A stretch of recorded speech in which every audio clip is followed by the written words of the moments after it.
If you're a fan of integrated bracelet watches, this is one you can't afford to miss. Introducing the brand new Arsenale Ultrablack from the Italian microbrand Venezianico. In this video, I'll not only compare it to the original Arsenale with its Geneva stripe dial, but I'll also dive into the specifications, highlight what makes this watch stand out, and discuss areas for improvement. Plus, we'll see how it holds up against some of the biggest names in the Western market, like the Tissot PRX. But first, let me be upfront. I received this watch at no cost. That said, I won't hold back on any of my opinions, just like in all of my other reviews. Things are about to get spicy. Let's start by comparing it to its Geneva stripe sibling. At first glance, these two watches may seem quite similar, but on closer inspection, they couldn't be more different, at least when it comes to the dials. In fact, I'd argue these two watches are distinct enough to suit entirely different purposes. The Ultrablack version, here on my left, strips away the indices and chapter ring, creating a minimalist aesthetic for those looking to stand out in a subtle yet mysterious way. It exudes an unbothered confidence, almost as if it's hinting that you are successful enough not to worry about catching the bus or clocking into a 9-to-5 job. It's like that person in the room who doesn't shout for attention but still manages to intrigue everyone around them.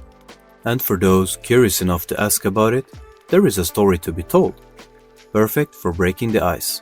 You see, this dial is painted with patented Musou black, a Japanese-developed paint that absorbs 99.4% of light.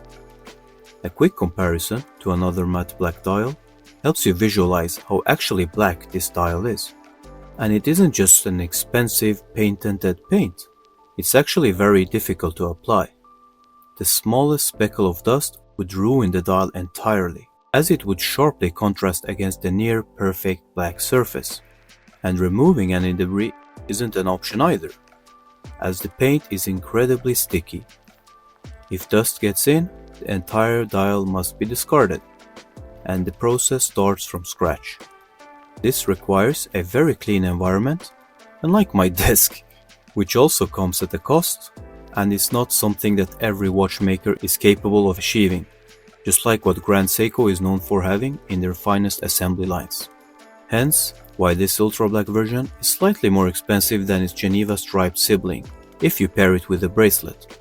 Talking about the Geneva version, this one is better suited for you who is confident in yourself being noticed and need to be able to tell the time accurately with the help of its applied indices and chapter ring, which the Ultrablack gave up to retain its minimalistic style. This Geneva version, on the other hand, is far from being minimalistic. There is a lot to admire here that is best appreciated in well-lit environments. In the right circumstances, this watch transforms depending on the angle that the light hits it at, and the motion in which your wrist moves in. This Geneva stripe pattern is achieved by brushing the dial with a very small rotating disc, one line at a time. This obviously requires a lot of time to achieve, but we're lucky to have machines that does it for us in this day and age. Otherwise, I can't imagine how ridiculously expensive this dial would have been. Yet, I can bet that 99% of the time, no one around you has a clue of the Geneva stripe pattern and its origin, which also opens up for a very interesting dialogue with your peers at work or that lady you want to impress at the wedding, showing your dedication, making you stand out from everybody else. Personally, the Geneva version is my favorite, but I can see myself enjoying both watches, each for completely different occasions. The Musou Black is perfect for vacations, where I want to relax and enjoy my time without worrying about every passing minute. Yet, it's practical enough to tell if it's lunchtime or time to prep for a night out.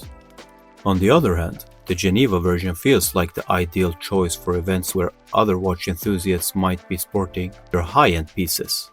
While it's not that expensive, it certainly looks the part. I don't mind standing out in a crowd, and this watch perfectly complements the style I aim for.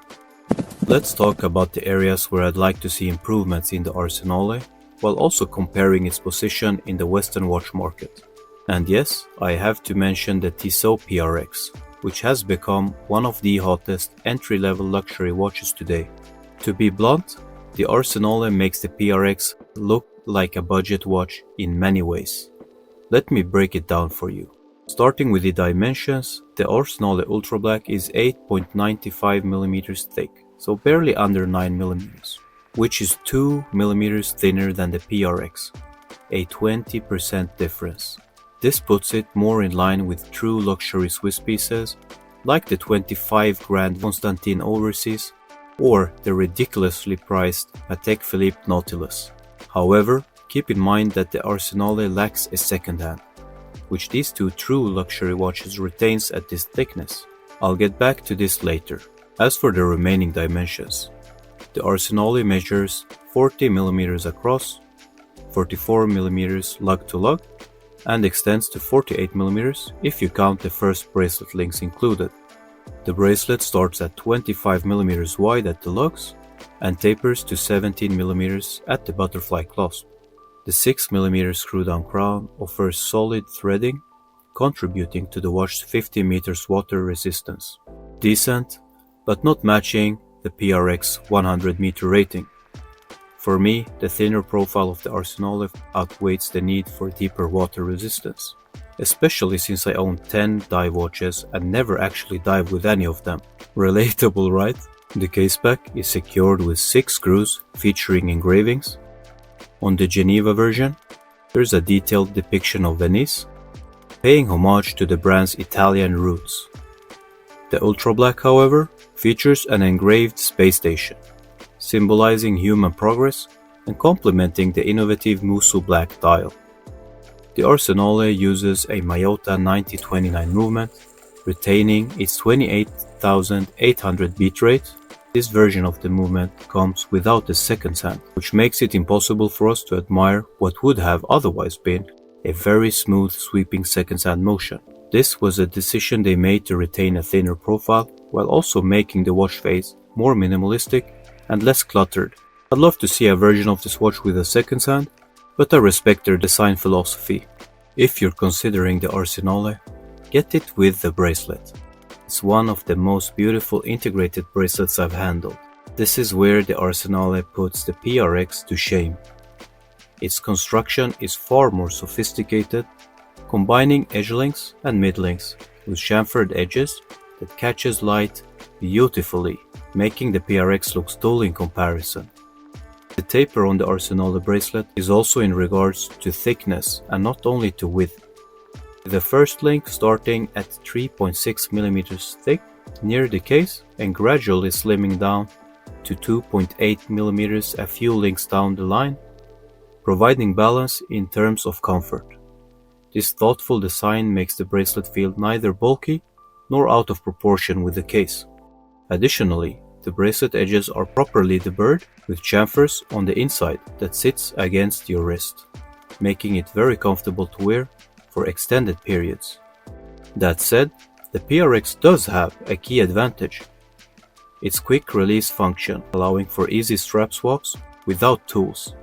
On the Arsenale, the bracelet is attached with screws. While this solution is more robust, it does unfortunately require screwdrivers to swap between your bracelet and straps. The removable bracelet links are also attached together using screws. In this area, however, is actually the most preferred way to go. The butterfly clasp being my personal favorite type of clasp. I know this is a very controversial topic. I am curious, however, which is your favorite type of clasp? Let's have a discussion down in the comment section. Let's get back to the clasp. It's fully milled, smooth on every corner and edge, no issues with comfortability. When closed, it has very nice tolerances, matching the rest of the bracelet, making it look seamless, and it's etched with their quad symmetric cross logo. Looking at the crown, we have their logo here as well, remaining consistent, but this time it is embossed. The shape of the crown is somewhat garlic shaped, aligning with the brand's Italian heritage. Coming in at a very similar price to the Tissot PRX, I see no real reason why the Arsenale hasn't garnered more attention. This watch makes the PRX look cheap by comparison. Both the Geneva striped dial and the Musou black dial offer something unique, unlike the PRX's oil-pressed pattern. a relatively common and inexpensive production process compared to what the Arsenale offers. Now, let's talk about the bracelets. There is no real competition here either. The Arsenale bracelet outshines the PRX in looks and finishing.